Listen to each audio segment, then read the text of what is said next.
it's kind of like a more stand-in for like the whole world of the King Chronicles, because the King Chronicles, both of the main characters in that series, Sadie and Carter, they're Egyptians. They're Egyptian words magicians.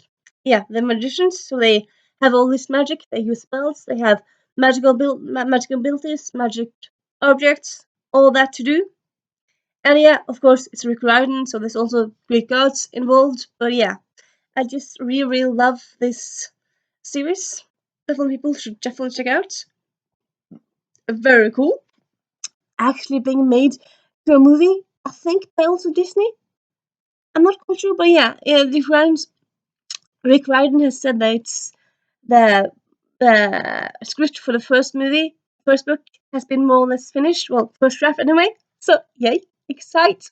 So yep. And we have as another stand-in. I suppose most of these books are stand-ins because most of them are like series. And like when I'm showing you one book, it's not because the other books are bad. It's just kind of I don't want to use all the books. I'm too lazy to do that. Yeah. Then we have Skulduggery Pleasant. So this world is just so cool. So you have, I suppose, one main thing is like skeleton that comes back to life, and he's like he's sentient. He can talk. He can remember stuff, all that stuff. Even though, I mean, he's empty. He's just a skeleton, and he doesn't really have stuff inside his mind. There's no brain inside there, but still he's there. I suppose he was brought back with magic, like to brought back to life after he died. So I suppose that uh, kind of is how it's explained in a way. Though, like, yeah, it's kind of like a skeleton, like that's alive. Is it possible? Yes, it is. But other than that, you have like all these different, the different magicians. You have necromancers, you have telepaths, you have teleportations, all the different stuff. So you have like different specialties, which people can specialize in the different magic systems, magic abilities, thingies, society thingies. There's also like magical spells like you can use, and so it's both that like thing that you have from like yourself, your ability, like that's born with ability, but also like you can read a spell out loud and do that and that thing. And I suppose kind of any reason to talk about this series.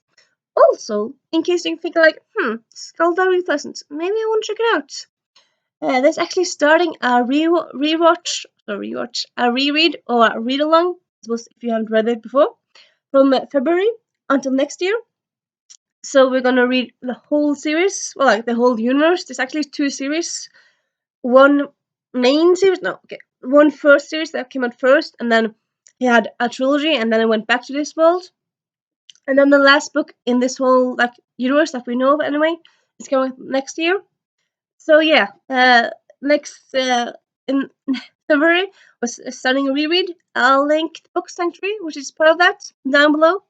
And yeah, if you want to get on it, it'll be very fun. I'm definitely planning on doing it.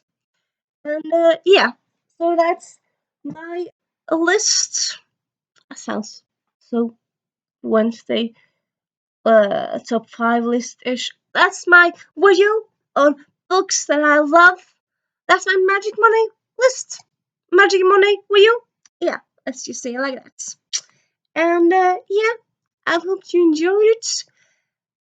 If you want to tell me a book that you have that you love with a cool magic concept, please talk to me about it in the doodle in the in the comments. And I'll talk to you later. Bye.